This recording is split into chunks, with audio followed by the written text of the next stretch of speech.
5.5 pounds. Yeah, I'm going to step off the limb now. That's one small step for man.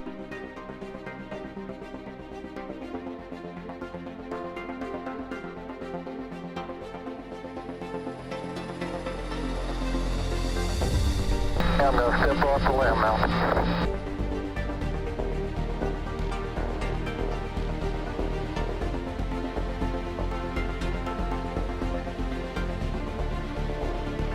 Blue, we're breathing again. Thanks a lot.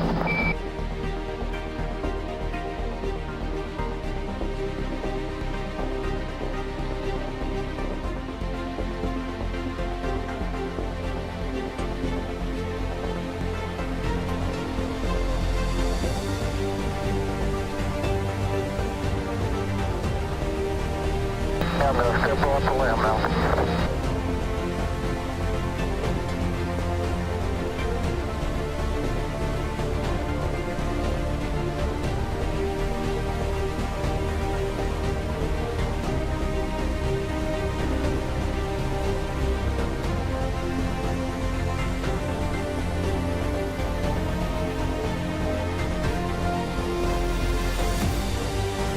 Okay, Houston, we've had a problem here.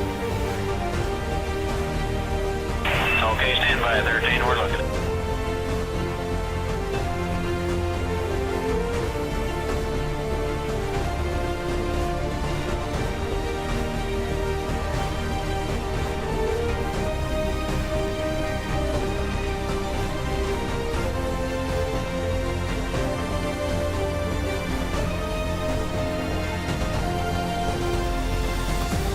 Blue, we're breathing again. Thanks a lot.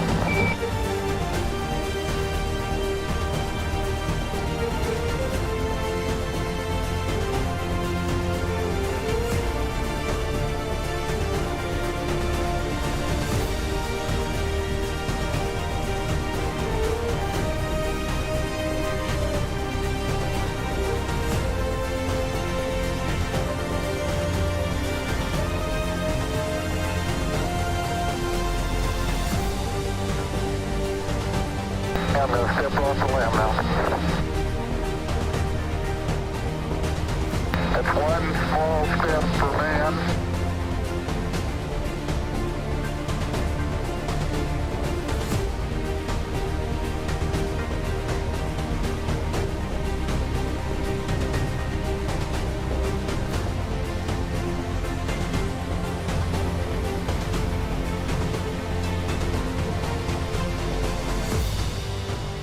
Ignition sequence start. 6, 5, 4, 3, 2, 1, 0. And welcome to the Dobsonian Power Night Sessions. Let's do it again. Let's do it again. Come on, let's do it again. Hope you had a great weekend. I'm exhausted. And by the way, about that, let me make first a reflection here. Some consideration for you to bring with you entering the new week that's coming, especially the ones that have a job, a 9-to-5 job. Remember something, because it works. Remember last live stream we watched a quasar. It was a huge amount of energy in a small point that we see from here, from Earth, with a 12-inch telescope. Huge amount of energy. And I want to make a reflection for you to bring with you through the week, through the working week, which is about that energy. Not the one from quasar, but the energy that we have in our daily lives. And I'm exhausted. I was in a full weekend in familiar business stuff.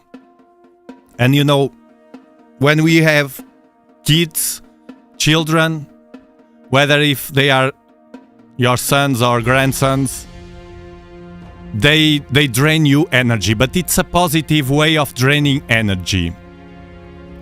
Now, if I chose to spend time of my life, even 1 minute, during the weekend, wasting my time and my energy with people with bad energy, that kind of people drains you energy in a negative way. And I won't be here for sure tonight, because being drained by bad people and then by good people, which are my children, and my family, I won't have energy enough to be here. So I made a choice. And there's a choice that I do every single day of my life, is choosing who can drain you energy. So remember this during this work week. Start your week tomorrow, Monday, in your job, whatever, avoiding those people. Don't give them the power to drain you energy, so you can keep your energy to the things that really matter in your life. This is the Dobsonian Power. Welcome everybody. Dobsonian Power. Hello Astro Wombal. Madzif is in a house. Hello Pipiland. Just another amateur astronomer. Starting soon? No, I'm starting later. Now with this new time, summertime. At 11 I'm preparing already the summer, because the summer is almost there. Hello Antonio Cortez, welcome back. Jim Smith.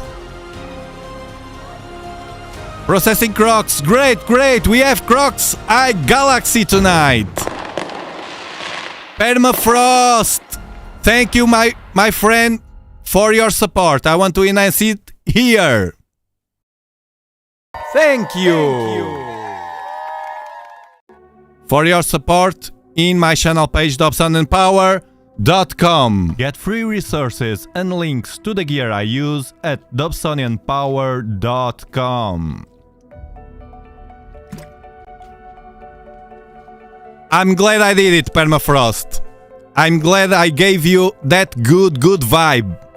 That's the way to go. That's the way to go. Hello Ismael in the vertical live stream. We are everywhere. Dobsonian Power is like a virus, but a positive one. So here I am. I didn't have to take a coffee because it's too much. I can't take coffee before the live streams. It's too much. I get overexcited. Only a cup of tea. Sad Zodiac, Stevie Woln, and Larry and Daniel, good evening. The telescope is ready outside. The moon is 40% tomorrow, first quarter, and you know what happens after the first quarter of the moon. You know what happens, especially in the galaxy season, which we are deep inside. Galaxies, forget it, because they will get fainter and fainter. While on nebulae, we can use narrowband filter, which cuts almost all the light and only let pass those small bands on the spectrum of the nebulae. We can cut that light from the moon. The galaxies, you can't use narrowband filters. You can use, however, a broadband filter like I'm using tonight. It's a L-Quad enhanced filter from Optolong. But of course, not cutting all the light or almost all the light, we can't make miracles with a bright moon. So I wanted to take the opportunity tonight to share with you, to deliver the promise I made last live streams, to point to the Croc's Eye Galaxy.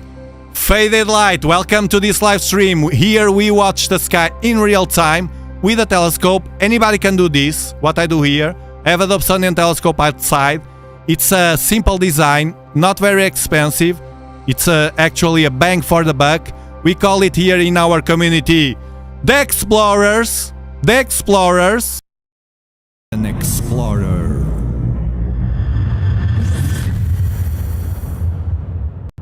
Because yes, we are all explorers here, explorers of the universe, of the sky, trying to figure it out, what the heck we are doing here. And we use the Dobsonian power with the telescope, the King. The King. I think it's Chuck. I think it's the. I know this galaxy as a Croc's Eye galaxy. I like to. I remember better the galaxies and the objects in the sky by their names, not by NGC, the catalog. NGC, whatever, Messier, whatever. Some of them I know, of course. M13, M42, whatever. The most popular ones. But as I can memorize better the names, and we are humans, we can memorize better those kind of names overall. And we are here to help beginners and people that don't know nothing about telescopes. So I try to use those names. I know that people that are more picky with that, some people think that calling the objects by names, it's not too much scientific, and it gets a better look socially if you talk about NGC, whatever. But if you tell me, Tiago, do you know NGC 1113? Whatever, I don't know, of course. So it's much simpler. And if our goal is not to build a street club where nobody else can enter, but instead open the doors of the astronomy, which is beautiful, to the crowd, we should start breaking those myths and keep it simple. Thank you, Bailey Costin, for being an explorer. Thank you. Welcome to this community because an explorer.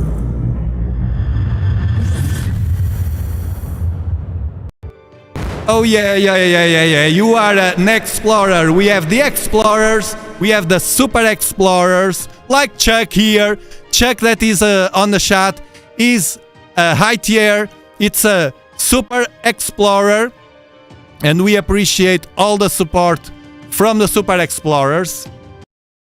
You are a super explorer. And we have in the house Chris Green, that is not an explorer, not a super explorer, but an ultra explorer. An ultra explorer. Bam bam bam bam bam bam. Chris Green, thank you, to you and the other ultra explorers. Okay, let's do between 60 and 70 degrees of altitude. Today the Croc's Eye galaxy. Yesterday was a fail, yeah. On Friday, I'm sorry, on Friday it was a fail. I fail as you fail. We are humans. I failed with that galaxy because the scope was on vertical, and it's very hard to, if it is right on zenith, it's very hard with the Dobsonian. It's one of the small defects that have this kind of mount, but it's worth all the other advantage that this kind of mount, the Dobsonian mount, has using a Newtonian. So tonight I checked, of course, before the stream. I do my work, and it was 60, 70 more or less. I also checked, and you should do the same when you place the telescopes outside. I checked the movement of the clouds, because we still have some thin clouds here messing around, but there are some thicker ones that should come in about 2 hours, 2 hours or so. So we will be fine. Not a perfect image, but a good one. We will try. It's a challenge. It's a Croc-Eye galaxy, very hard to watch, and especially to make pop the outer rings of that galaxy. By a reason, it has that name, the Croc-Eye galaxy. I don't know, Chuck, if I know that in Stellarium they also have that designation, the Cat's Eye. Usually they have 2 or 3 different designations for us to pick, and I usually pick the one that I like the most or that I'm used to watch more often online. So it turns the thing easier. Yes, this is an astronomy channel. Greetings to China. Greetings to China. If you're on China.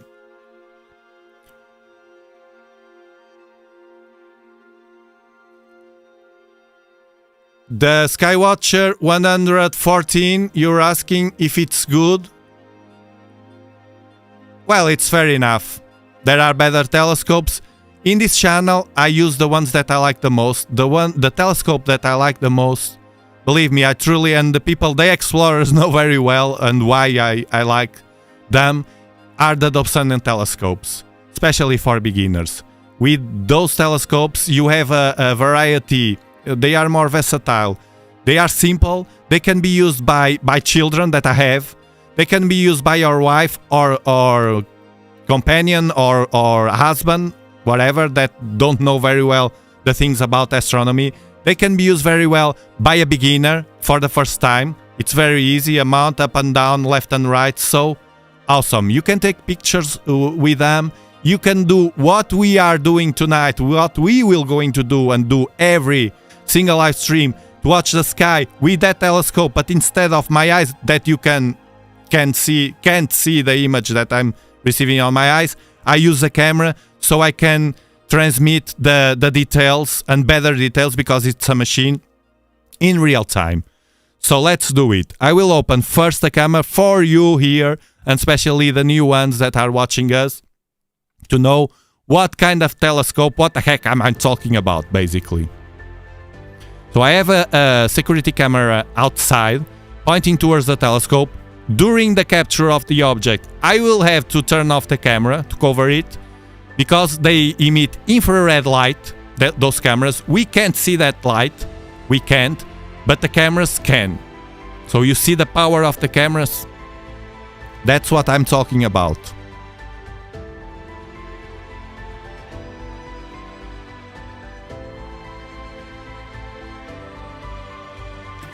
Keep it simple, Chuck. It's a Croc-Eye.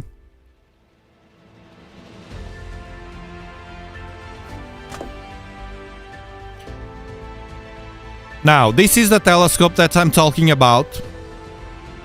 And that is outside. And the only thing that I had to do is to place it there, over an equatorial platform. This is important. You can't see it here. It's below. Because it's very, very important. Because it's the instrument, the mechanical instrument that tracks the sky. It will move the telescope like in a arc. A small arc, like a alpha moon. You see? Here.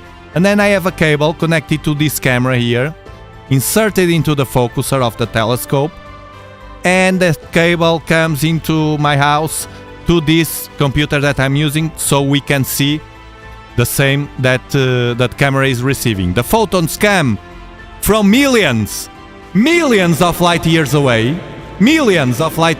from us, from those objects in the sky, enter in this large telescope that I love, it's the king, bump into the bottom mirror, the primary mirror, bumped into the secondary mirror, a small mirror that we have here inside, and bam, to the camera, or to your eyes.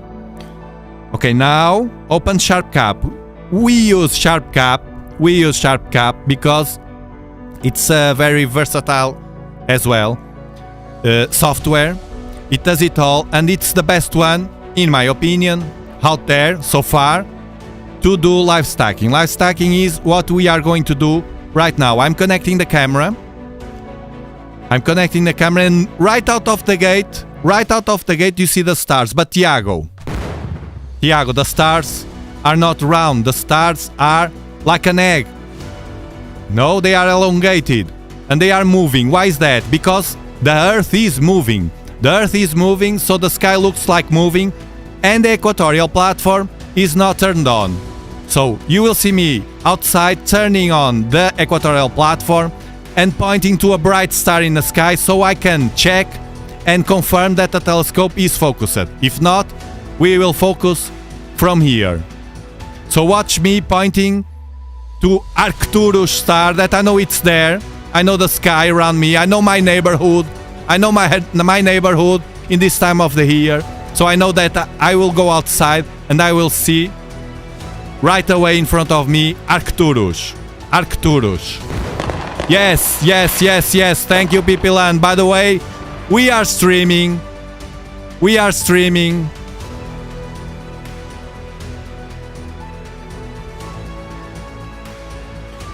We are streaming from here. Earth. Continent, Europe. Country, Portugal. Region, Algarve. 37 latitude, Bortle 5. Let's do it.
Okay.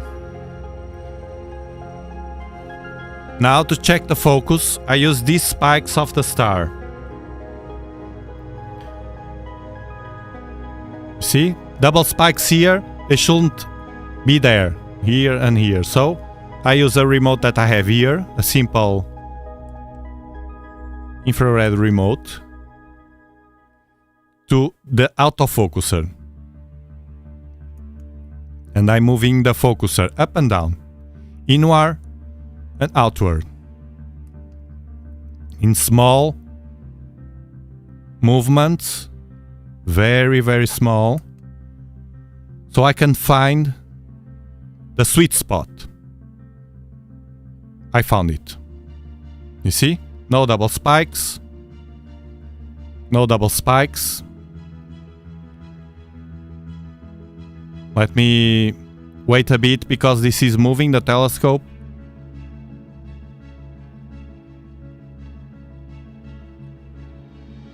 We still have something. Hold on.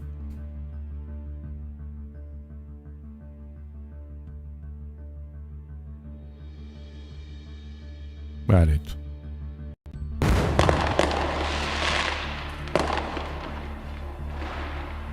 Now you can see the round stars. You still have some movements because of the tracking. The platforms have this kind of characteristic. They always drift a bit, but it's enough for us to see. This is Arcturus star. Of course, we will point towards the new nova that will occur. It can occur anytime now, can happen tonight, we don't know, so we will be pointing every live streams just to check.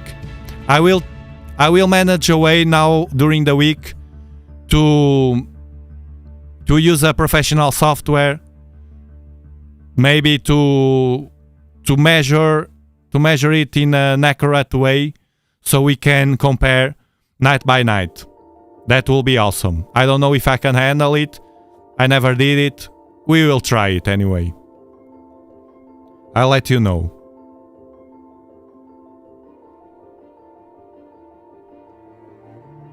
Okay, so now I open Stellarium, which is a free software that you can install on your laptop or desktop. You have the links at dobsonianpower.com.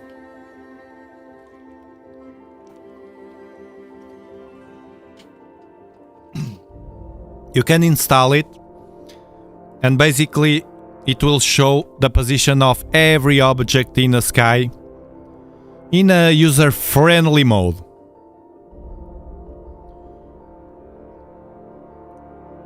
You see, we are pointing to Arcturus. It's on Booth's constellation here. I was watching, and despite the thin clouds, I could see 3 stars from Corona Borealis. So the nova T Corbori, it's here. It's here, so we will point there. But for now, before it happens, what happened on Friday, which is this will be rising, and we want a Croc side. The Croc side should be around here in Canes Venatici, right on the galaxy here. Croc side galaxy, M94. You can see it's a beautiful one. This outer ring, it's harder, especially in the night with some brightness of the moon already. Well, we will try it. See what happened with the power of the 12-inch. To capture it, I will do the traditional star hopping, pointing at Elrad, like this. I will try to locate those stars, these 2 stars, but as probably I can't, I will try. This one I can see it here, so I'll try again the same way. I will do 1, 2, 3, 4, 5, and here. At least it will be more or less there. Thank you, Robert Wolf, always very kind to provide us information. Arcturus star is the guardian of the bear. The bear is, of course, this one here in Ursa Major. This bear, the legs here, you see, we are pointing to the back. Near. This is the head. Okay, let's try it. Now it will be the hard part, or the hardest.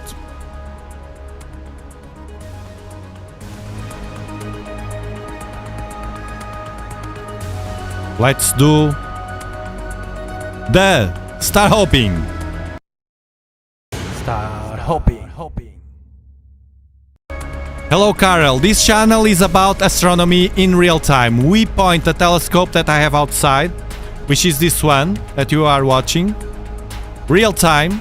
It's a Dobsonian telescope, 12-inch telescope, a large one, pointing to objects in the sky, and we watch them in real time. I'm talking to Karel that is asking on the short shelf on the vertical live stream. To watch these live streams with a full experience, deep experience, of course, it's in horizontal mode that you have the sounds better. I can't make better sound in the vertical side because of YouTube, but it is what it is. It's better than nothing. If you are on a smart, you can at least experience what we do here, and the good thing is anybody can do it. Anybody can do it. What I do, anybody can do it. I'm just a guy like you. Remember that. Okay. 1, 2, 3, 4, 5, and Croc's Eye Galaxy. Let's do it right away.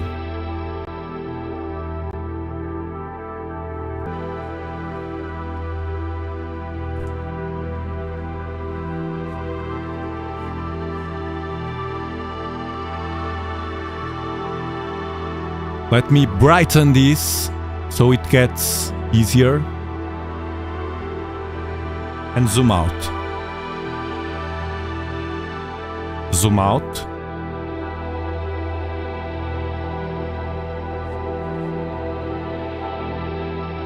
Right.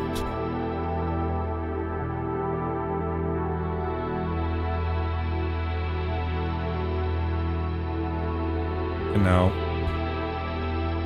like this, so you can watch me trying.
Hey, greetings to Glasgow.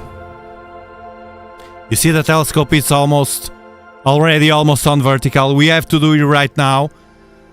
Otherwise I will fail. It should be near, but I couldn't see those two stars. So I will use the help of this software, the Sharp Cap. I will need a designation, so it's called Messier 94 M94. So I'll do tools, push to, for the ones that are a bit more advanced in this. And here on the catalog, Messier M94, right? Yeah. Here they call Cat's Eye Galaxy, whatever. Okay. Start. And we are... well, a bit far away. Hold on a bit. I will move the telescope. And these orange rectangles and numbers have to be on green. So I will move towards what he's saying to me right here. To the right and down. Let's see if I can do it. The last time I failed.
We did it, guys! We did it!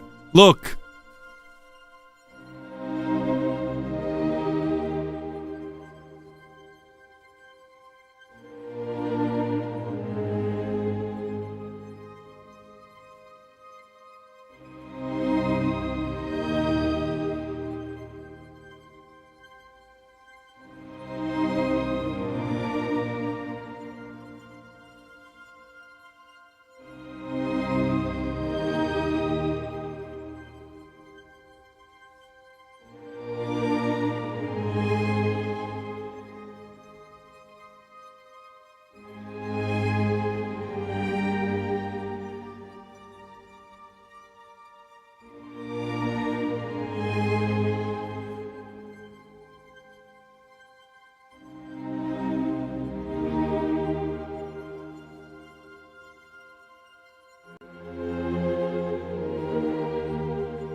We did it! Finally! Finally, finally, finally! It's on center. It's very, very, very hard to... Because it's a large telescope, it's very hard to center it when in this position. You see? We can't see the outer ring. We can see this is without any stacking here. So we are watching as is. And the CCTV, thank you, thank you, thank you, thank you, Shaq, thank you! I couldn't live without you!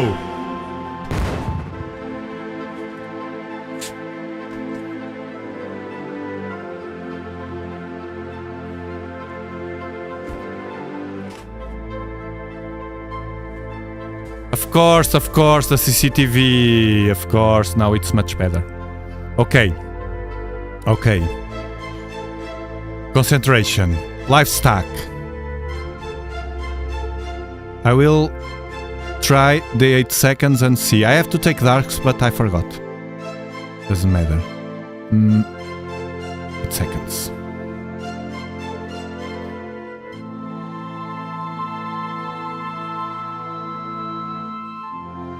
Color, a bit of magic here and stretch.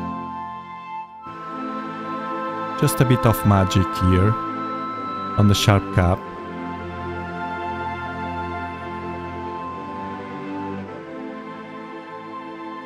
Okay. This histogram here.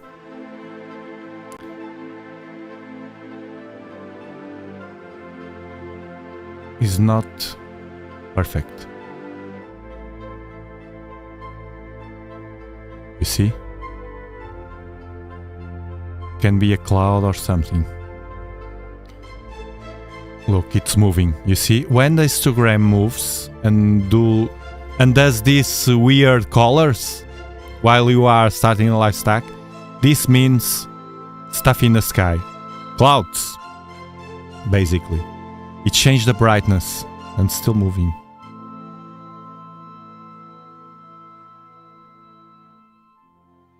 So I'm controlling it. It's still it keeps changing.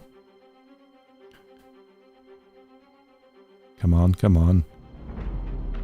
Keeps changing, but it's moving towards a position that I usually have in better skies nights, which is a bit over between 50%.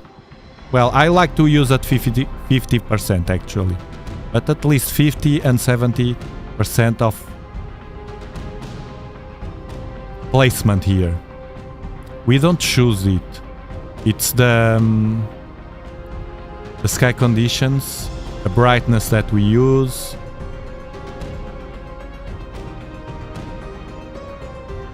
Okay.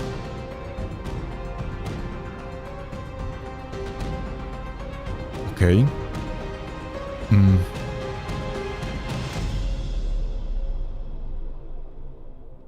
Okay, now we have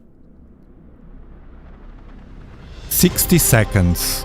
This is only an image with 60 seconds. Not always green, green, but almost always. Blam! Not always, not always. Actually, this one I failed the last live stream at the end because of the position of the telescope. Something that was my fault, I didn't plan. But tonight I planned. Sometimes I fail. I failed the other night an asteroid. Now, what we are doing for the ones that are new here. Hello, Rao! Welcome back from Romania! Rao, come to the horizontal so I can pull your messages. Rao, an explorer. Another explorer. An explorer.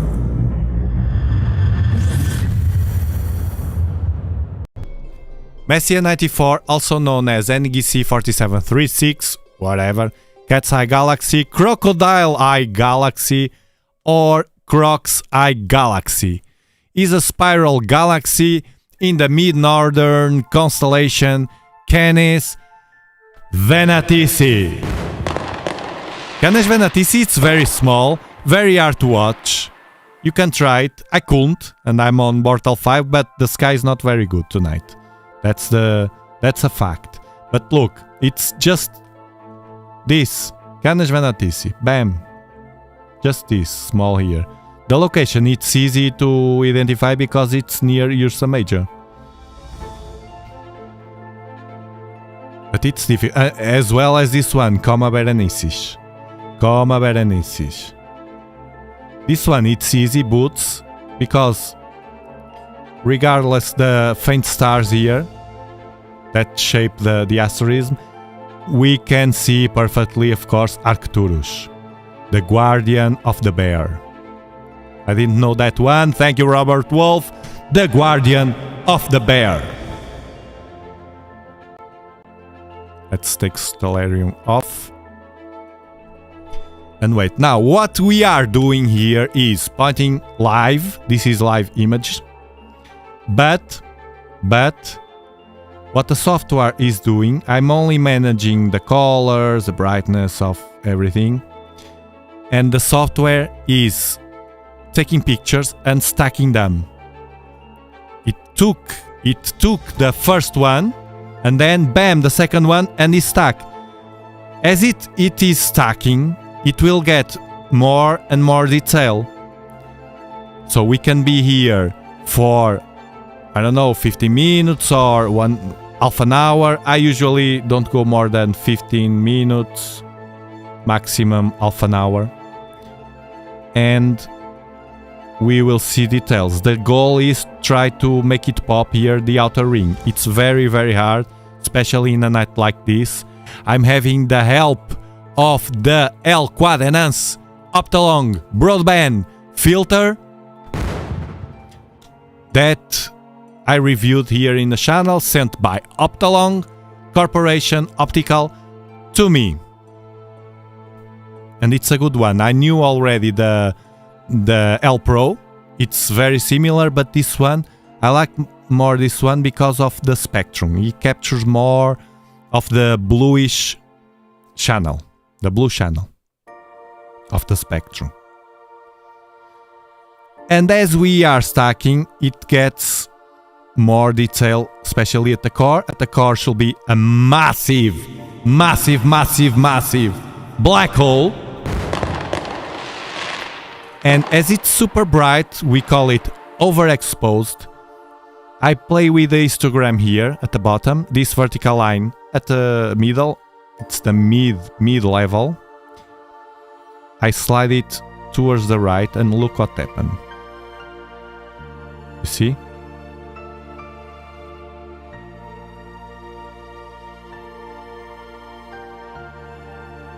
We want a black level like this.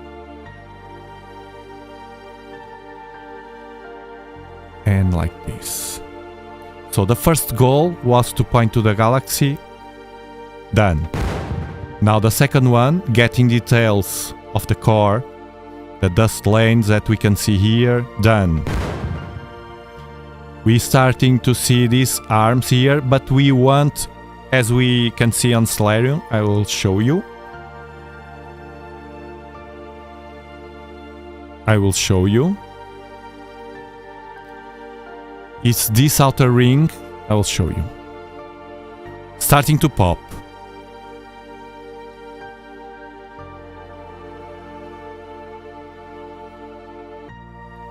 I will show you exactly what I mean.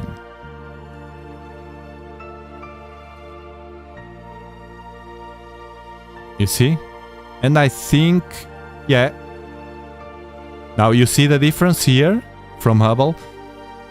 These lanes here, they are starting to pop. This bluish region of star formation here, it's more difficult, but it's starting to pop as well. So that's the goal here.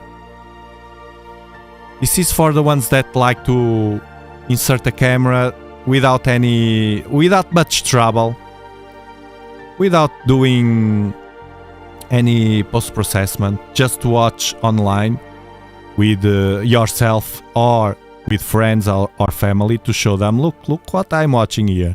Do you want to watch the galaxy? By the way, how many light years away from us is located this Croc's Eye galaxy, the Messier 94 that we are watching?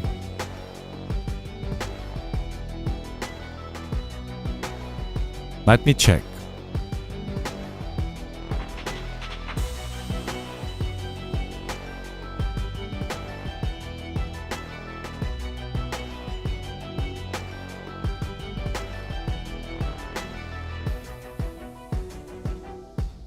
Oh god. Oh boy, oh boy, oh boy!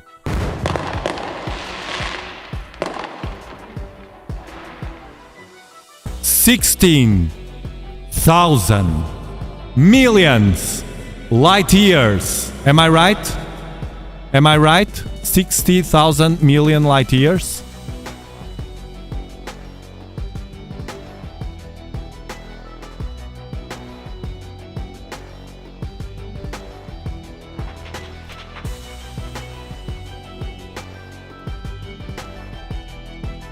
Let me double check. Yes. No, 16 million. It's huge anyway. I would like to double check. 60 million light years away from us, from Earth. I saw on Google 16 million light years.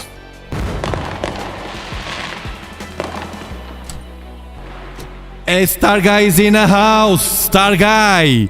Another Ultra Explorer! An Ultra Explorer.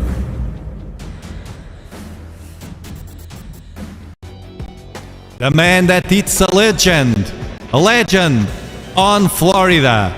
He grew with alligators, and he speaks it. He whispers to the alligators.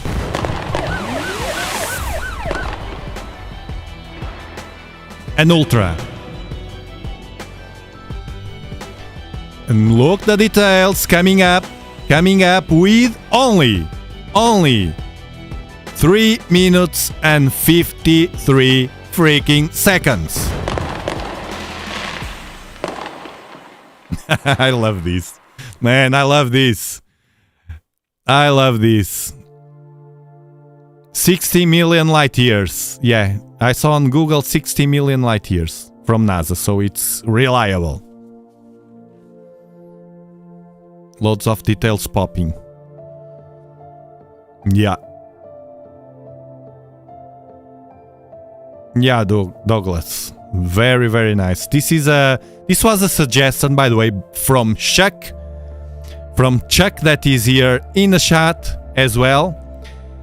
And it is, of course, a large contributor, a Super Explorer!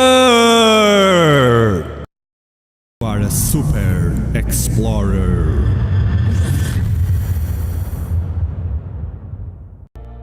Oh god, and I didn't take my coffee. Imagine if I would. The Whisperer. The Gator Whisperer. Grew up with alligators. It's a legend on Florida. It's the Gator Whisperer. And it's a friend, yes. Yes, it's a friend of Chris Green, which is the workshop man. New. Everybody knows him. On Dallas, on Texas, everywhere on Texas, because he picks a bunch of metal and builds a machine, a spaceship. An Ultra Explorer.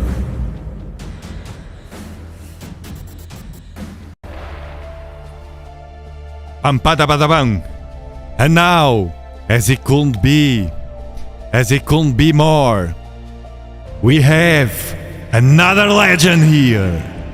Yeah, another legend here. From other side of the globe. From Canary Islands. It's a legend there. The villagers know him, but never saw him, because it's hidden in a mountain. It's called the Man on the Mountain. Welcome back, Samir. Hoping you're having a great time here with us. Oh god, it's to make the clown while we wait for a bit more of detail here, so you can. Let me see another thing.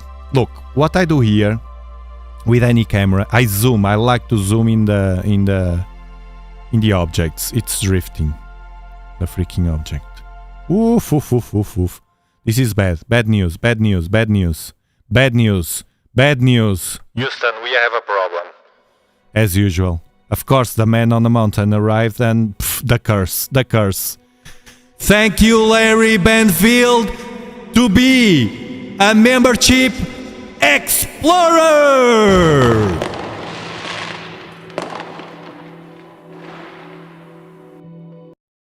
An explorer.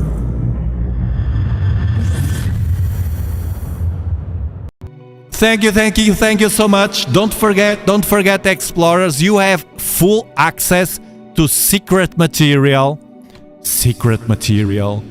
on the membership tab. I will not spoil it. There's a bunch of different stuff over there if you want to entertain instead of watching crap television. You have access on Discord if you connect your YouTube account with our Discord server. You have some benefits and a fancy look as well. You can join us on Discord by the website discord.gg/Dobsonian discord.gg/Dobsonian. For the ones that don't know very well, just check here. Hold on. Link in the chat. It works either ways. Discord.gg Dobsonian. It's free. M94. That's it, M94. Now I like to zoom. This is I'm failing right now, but I will correct it. I'm failing because of the drift. Yeah. Let me correct the drift first. It's the speed. And the position itself. Oh man. Oh no. This can't be. No. I messed it all. Look at this freaking drift. So, the object is going up. The telescope is too fast for sure. Let me lower the speed and see what happens. The object is going down. It's going down, the object. That means that the telescope is going up too fast. The telescope is tracking at a faster speed than the object in the sky. So I lower the speed and we start seeing it coming back. Each frame, new frame, hopefully will come back. And it will stop this tragedy that I have here.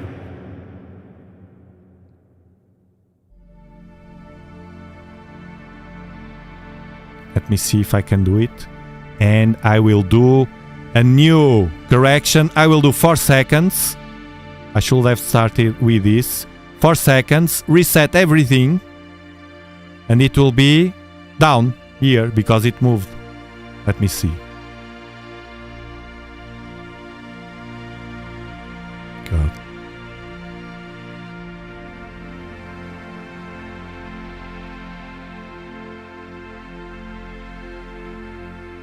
Right down. I have to move the telescope. I'm sorry, I failed this, but I will correct it.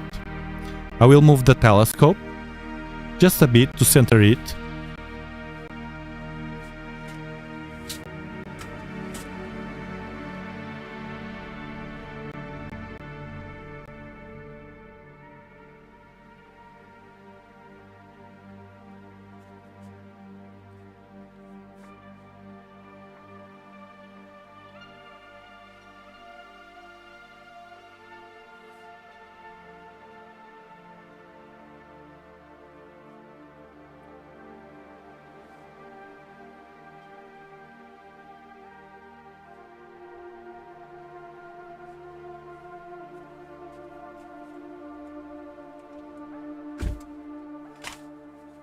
Okay, and now I will restart everything, but instead of 8 seconds, I will let it stabilize a bit. Hold on, because it's moving.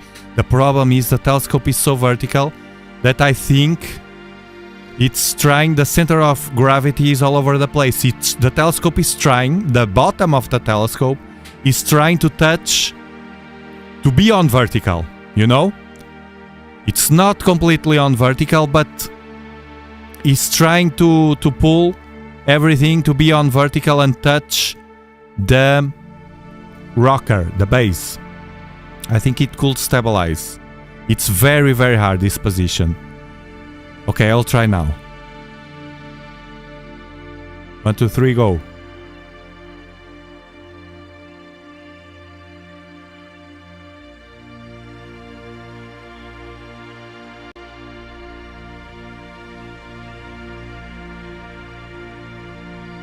Oh no. Hello, Randall Smith. Happy Sunday to you as well. Come on, stabilize, guys. Stabilize this. Okay. Struggle. Oof. Struggle. That's what's happening here. Let's see now if I can do it better.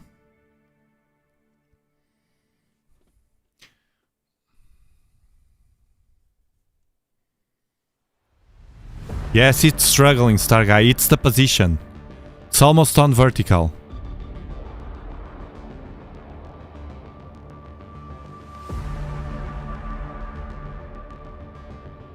You can't see galaxies, Behan. Benan. With eyepieces or camera? With cameras you can see everything.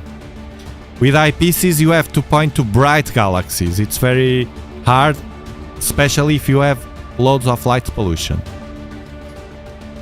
I give you one to try. Sombrero Galaxy. Sombrero Galaxy.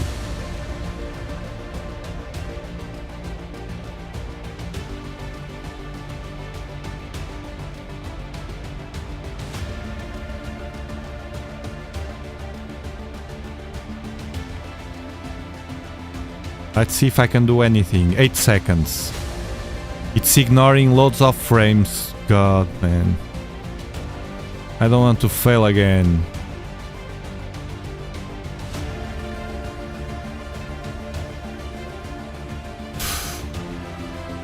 It's It's all over. I think it moved the telescope again, yeah.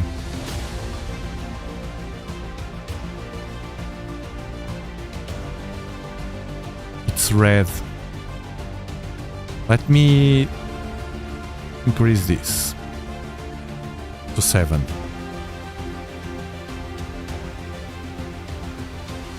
All right.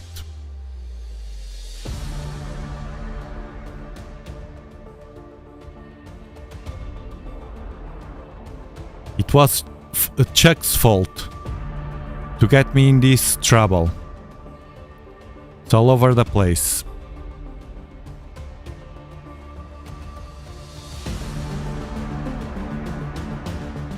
Yeah, we got it. We got it.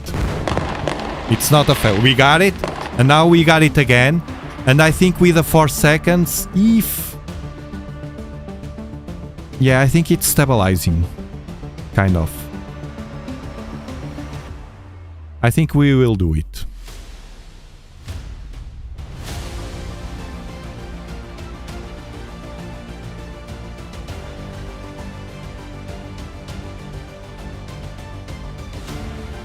We are getting again the details here.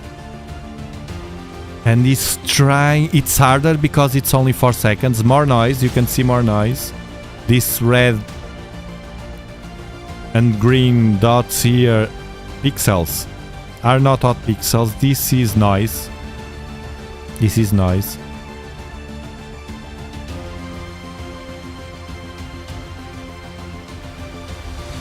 But you see, you with any telescope and the camera, bam. What I do here? Look, the details here. These are details. Actually, they are getting better than with 8 seconds. Yes, Star Guy, some thin clouds, still some thin clouds. I can't do nothing, but I saw the moon. The moon is 40%. Tomorrow is first quarter, and from then it will be 2 weeks with a bright moon. So for galaxies, it's to forget. Next week I will not point to galaxies, but I have a plan. I have nice things to watch with you, and you will give your suggestions as well. I know, so I'm not worried about it. There's always something to watch and overcome the obstacles. Focus struggle.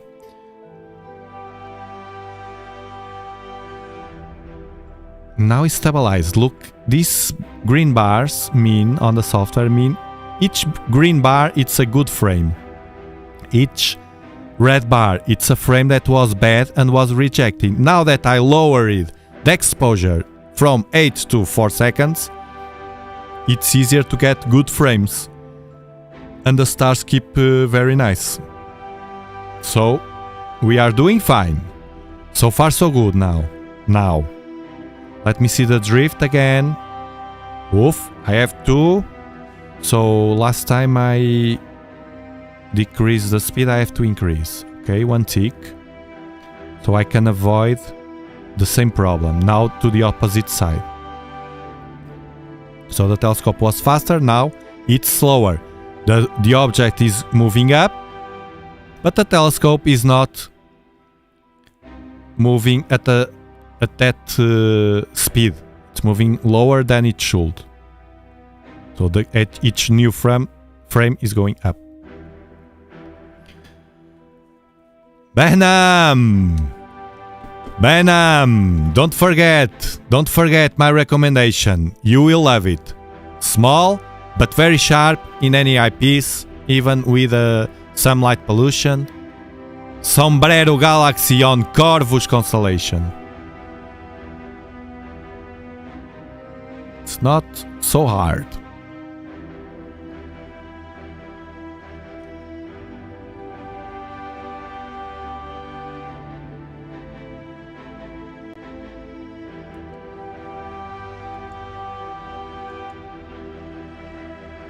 Bit more of speed. And then, depending on the position on the sky, it will be harder to track the speed. The speed changes.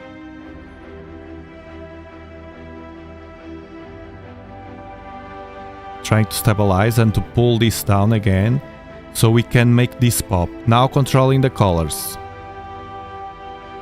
Controlling the colors. Right, better. I don't want to overexpose this. Bam, bilateral filter and unsharp mask is what I'm using as an enhancement. Noise reduction and sharpening.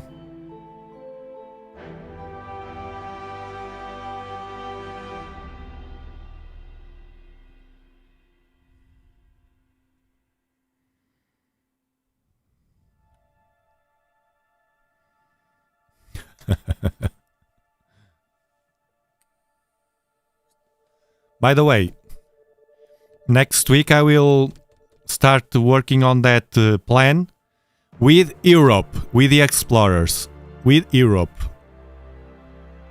I'll let you know. We have time. This is a long-term thing. Actually, Chris, I just don't tell you to if you want to share tonight because I'm exhausted. And I know that as soon as I ended this live stream, I will be knocked out. But we will plan this. We will plan this. We will plan this better. Ah, the 3D noise Rudrash Sampath on the vertical. Yes, it's very nice. Very nice. It's free and works very well. It's not aggressive. It's the neat image. Neat image. You have the links on dobsonianpower.com. And we are starting to get detail here. We have only 5 minutes so far. Starting to get some detail here. At the core, or around the core, we have already all these details. Let me just make sure that everything is under control here on the drift graph. It is. It's coming. It came back. It came back. It came back. It came back. This is so exciting. It came back. So it's controlled. The color. Let me zoom out to check the color. Look, the drift, it's what it does, it's this. Let me control the color.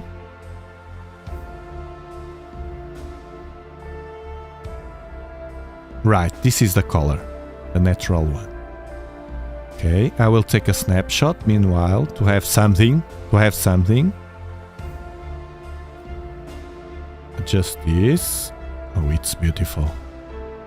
It's getting beautiful, guys. It's getting beautiful. It's getting beautiful. The outer ring is there. It's getting beautiful with only 6 minutes. So far. Love this, love this. Love it, love it, love it. Okay, meanwhile, we open this.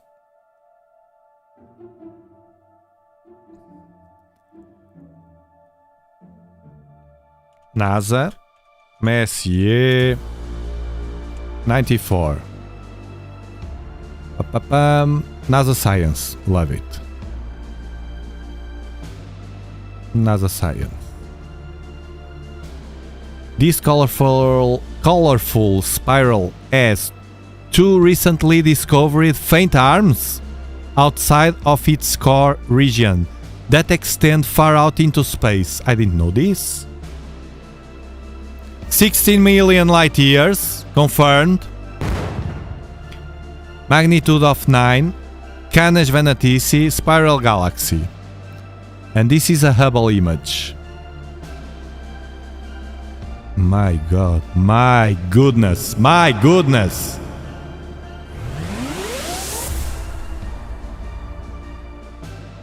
Black hole.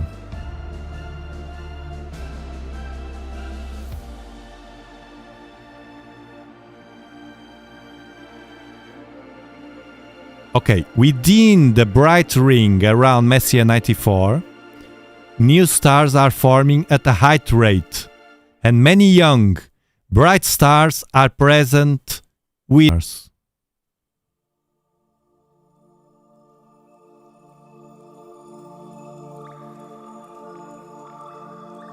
And there's an explanation for this peculiarly shaped star-forming region in a ring shape.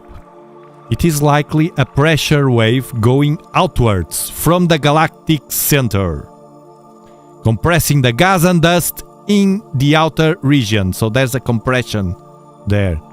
And that compression means the gas starts to collapse into denser clouds. Inside these dense clouds, gravity pulls the gas and dust together until temperature and pressure are high enough for stars to be born. Beautiful.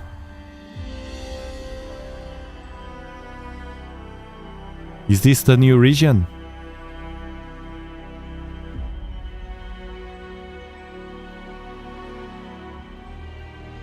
Both portion of the M94 zoomed into star region. There it is. There it is. Look, the outer ring, so perfect here. Let me see ours. Well, not bad. Not bad. Not bad. Not bad.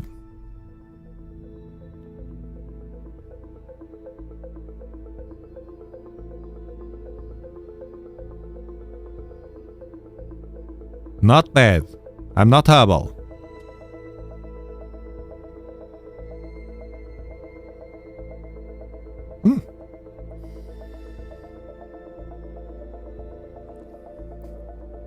Any chance of the sea star could catch a glimpse of this? I don't know. I think nowadays you might do it.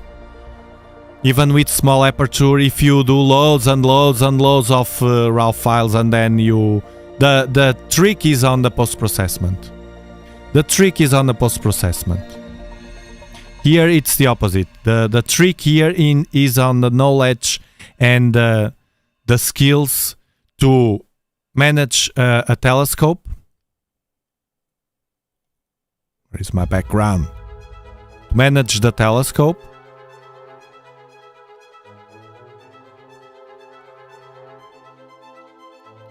And the software to live stack, the live software, which is SharpCap. I don't do post-processing.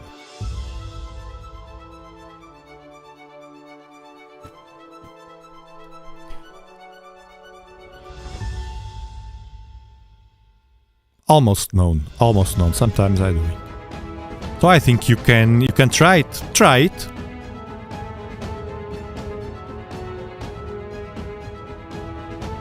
What crease? A little blue? It's with it was with a bluish tint, but now it isn't. No, it isn't. This is the vignetting, but as I zoom, the vignetting can be solved with doing flat frames, which I don't. Let me record this again. All right. So Croc's Eye Galaxy Messier 94, 16 million light years away from us. So this means that we are watching in real time from our perspective, our reality, but in fact, these photons that are building here through a camera transforming in electrons and pixels, filling the pixels, were traveling during 60 million freaking light years until reach us tonight in our present. Mind-blowing. Mind-blowing.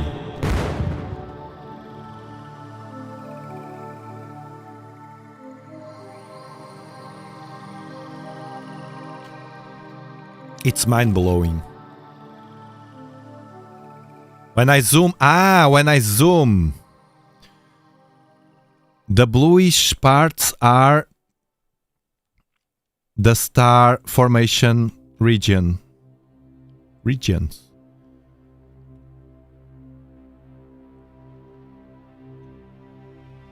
Yeah, we can see here. It will pop for sure. Yeah, we can see. It depends on the device. I'm watching in different devices, and on my smartphone is where I see it better. I don't know why. But I can see on the smartphone here, here, here. I guess my 4K monitor is not very well calibrated. I don't know. I have no idea about it. Those things, those kind of things are speciality of the Ultra Explorer Star Guide, which has a 100-inch television, 4K. Those are the ones that know. Thank you, Peter. Remember, nice week. Avoid negative people draining your energy. Focus on the positive side of your life and what really matters. Great week to you. Great week to you, Peter.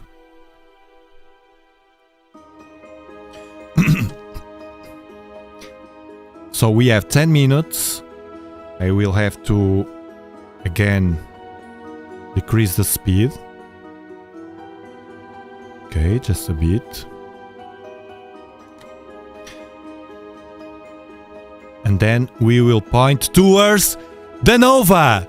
The nova that will occur. T Corvor, TCRB, T Corona Borealis in the Corona Borealis constellation. It will be just to check if everything is under control.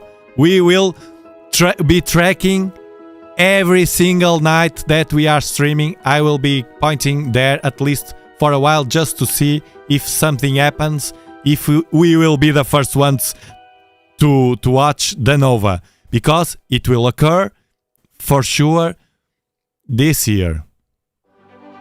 There's the chances are very, very, very high.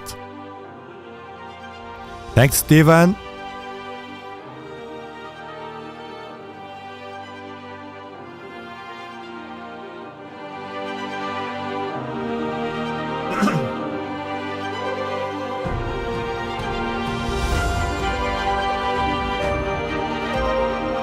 I love this.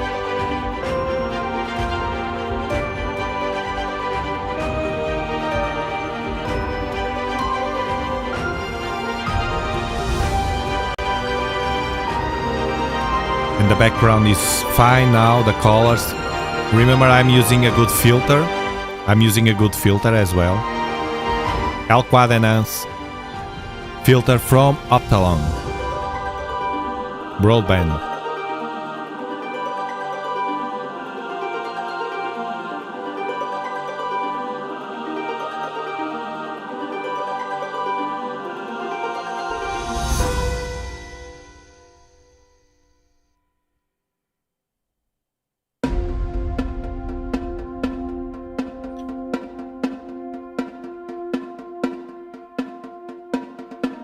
Okay, the recent discovery, this was recently, two faint spiral arms on this galaxy. So, and this discovery has effectively tripled the galaxy's known diameter. But I think that's too much for us.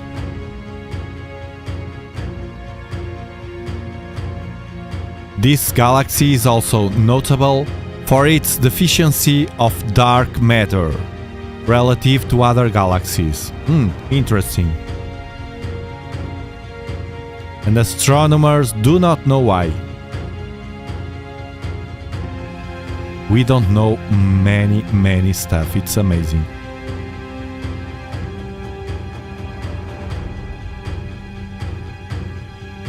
Amazing. From Hubble telescope.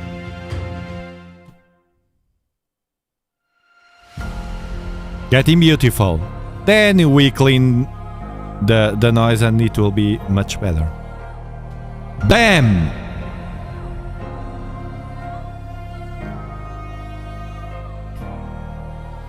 This is a good one for you, Mazif. Good one for you. Good one for you. Stabilizing the drift. We handle it. Let me adjust this.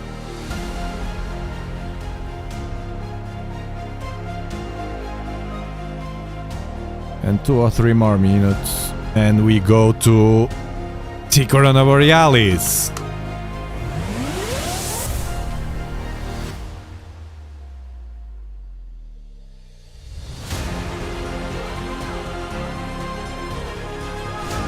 Thank you, Chris Green, your super chat.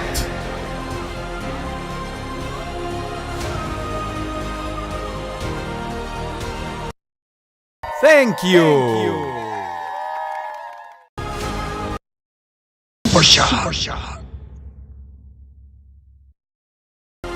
Chris Green, one of our appreciated Ultra Explorers.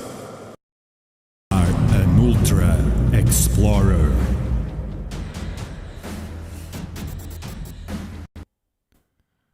See, I make sure I enhance everything. Thank you, thank you, thank you. Where's the shot?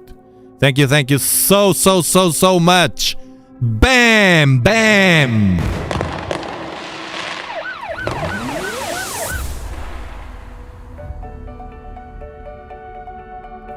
MST will make pop out that two new faint spiral arms with a 6-inch, you bet. I don't know. Yes, it looks much better now. It's the life stacking. This is the display only, then life stacking, it improves, and then if you want post-processing, it will of course improve even more. Faraway arms.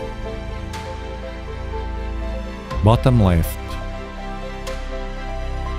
What year? 1, 2, 3. Let me check the original on Stellarium. If it's there. God, it looks like a real eye.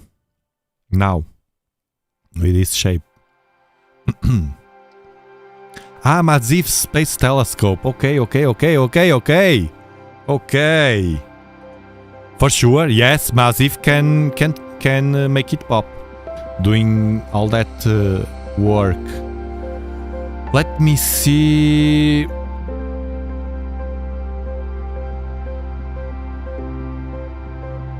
No, not with a 6-inch, with a 10-inch. He has a 10-inch. Much better.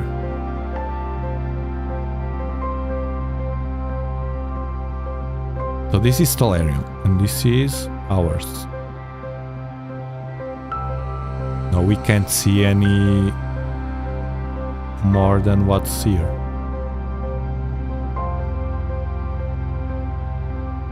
And Mazif, look. The goal. This core. Without overexposing, you will have all this bluish.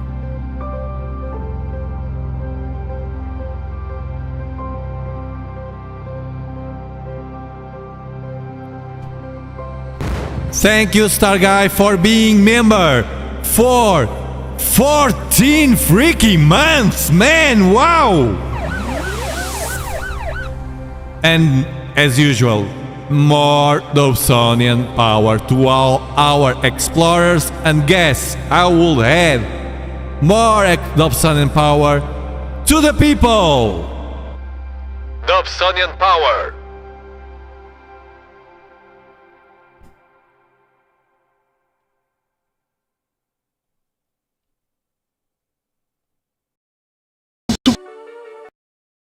Thank you! And of course, another of our kind supporters, the Ultra Explorers. Are an Ultra Explorer. A high tier of this wonderful project for the future. My future, your future, our future.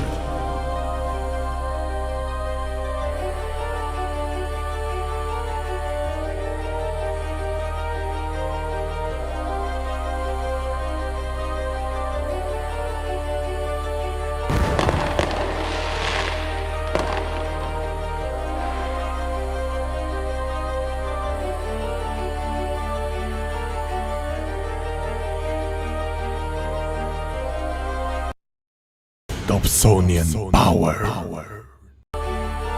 10-inch in 4K.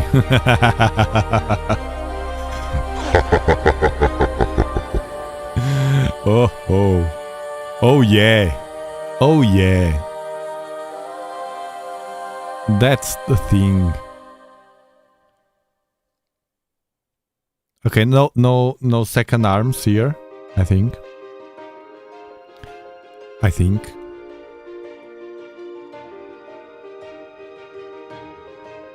Just control the color here. Oh. No, like this. I will take one more snapshot.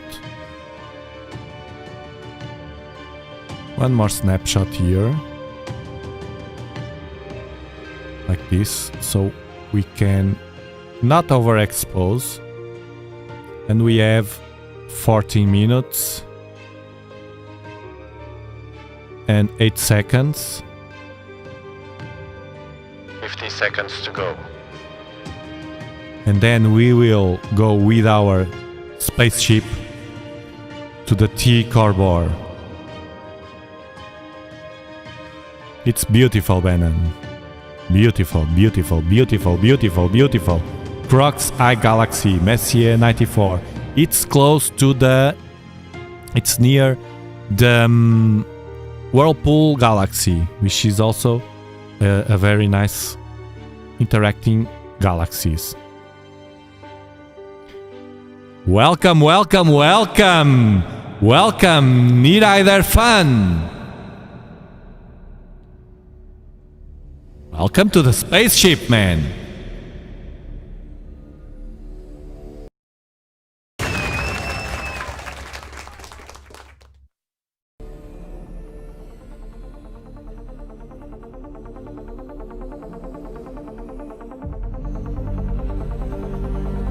Okay, now 40 minutes, 36 seconds here on the spaceship. 40 seconds. 20 seconds to go. 20 seconds. Which mean 5 frames off 4 seconds, which is the exposure time that I'm using.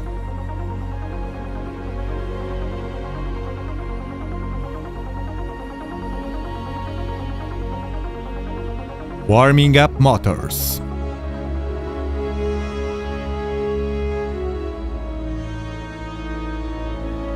I'm getting red frames. Houston, we have a problem. Again. T-Corbor now it's higher in the sky, so it will be good.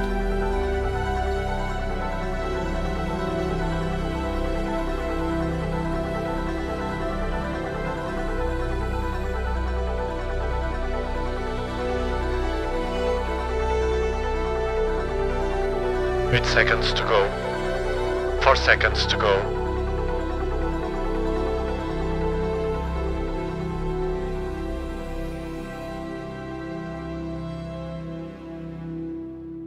And bam. Save. Exactly as seen. A beautiful one.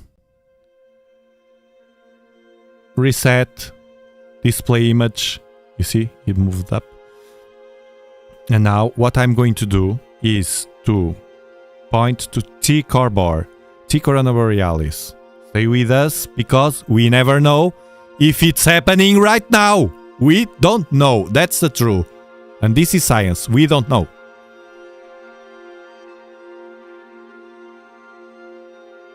Oof, with the James Webb. Ooh, we'll do so many stuff here. Okay. Let's brighten this with a little secret that I have here at the right. The Thunderbolt. Bam. And now I will reset the platform and point to T-Corbor. Basically, what we call the star hopping. Star hopping.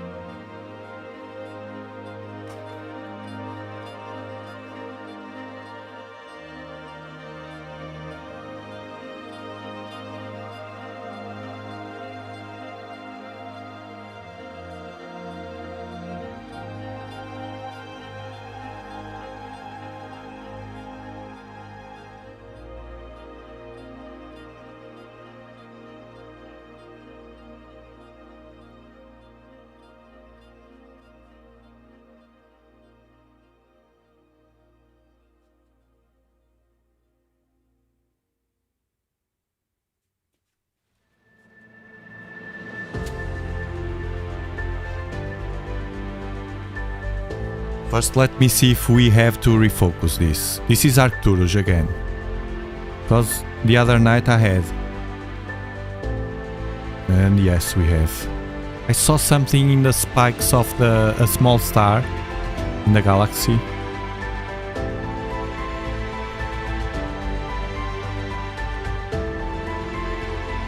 Now we are back on track. Arcturus. I can't see the T-Corbor, but I will point roughly to the region. We'll see.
And I only can see Alphecca, the brightest star. I'm not sure if I point it right because it's the only star I can see on Corona Borealis. Incredible. So I will have to search for the star. The Blaze star. TCRB.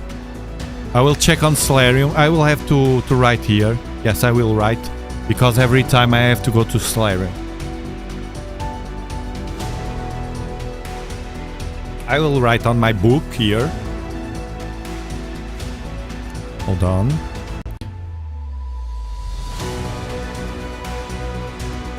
Let me go to Stellarium.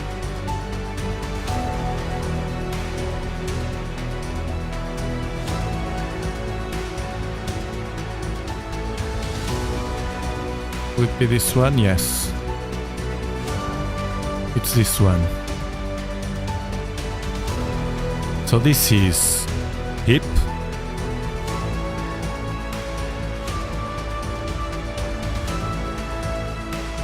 Seven, 8, 3.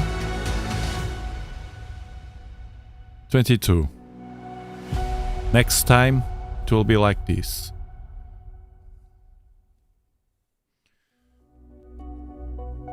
Now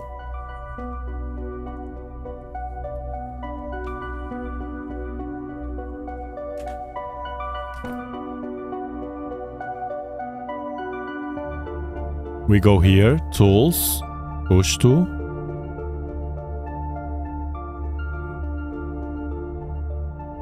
hip, Blaze star. There we go. There we go. There we go. By the way, I'm using, since the last time I changed, I'm using the, this is for advanced users of course, I'm using the Sharp Cap built-in plate solver. I never used ASTAP again since I saw it was working fine. And it is. You see, bam. So we are near. Left 3 degrees and down 1. Okay. Now I will move the telescope while these numbers get green.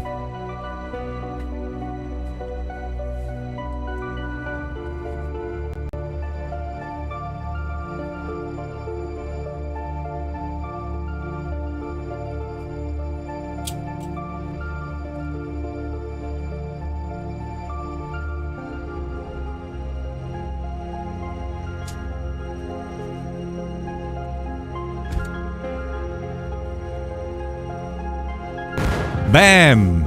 Bam! Should be this one. Look, one thing that that I'm noticing. This is for the ones that want or will or already use the push to assistant on Sharp Cap and Dobsonians. Manual Dobs.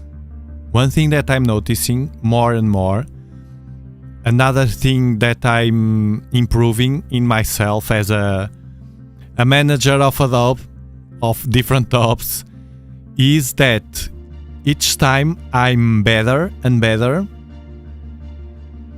How to say this? When I'm using the push to and I'm off the object, I'm not that centered, and trying to move some degrees, I'm getting used to, for instance, now it was 3 degrees, and the movement I do with a telescope, it's more precise now.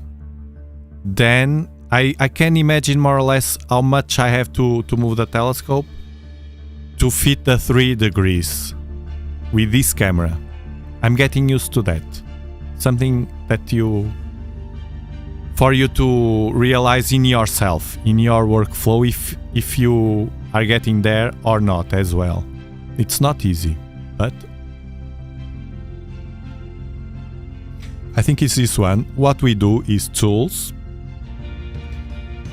deep sky image annotation, and bam! Here we go. And the galaxy as well. So this is ticker bar. It's still at the same brightness. I don't see an increase inside, but this is an empirical observation only with my eyes, with this real-time view. What I will try to do is, as I told you before, is to use a professional software. If it's easy, if it's complicated software, I will forget it, and I will just observe with the eyes, because it will be higher. Look, this one, for instance, at the left, see this one here, it's brighter, and if we zoom, we can barely see the spikes. I think we will see spikes here on ticker bar. This is ticker bar. It will have a nova explosion this here. Almost for sure. The pattern is all there. So we will keep tracking this blaze star. Look at it. Which will explode soon. And it will be huge in brightness, and we will be able to watch it naked eye as well. So be aware and follow us for more, because you will not miss it. I promise you, even that it's not the night that we are pointing here, I will be carefully following. Actually, I'm following the source. I'm following the guys and the girls that are professionally or at a professional level, tracking any signs of the brightness of this star happening with a nova. Well, basically, if the nova is happening.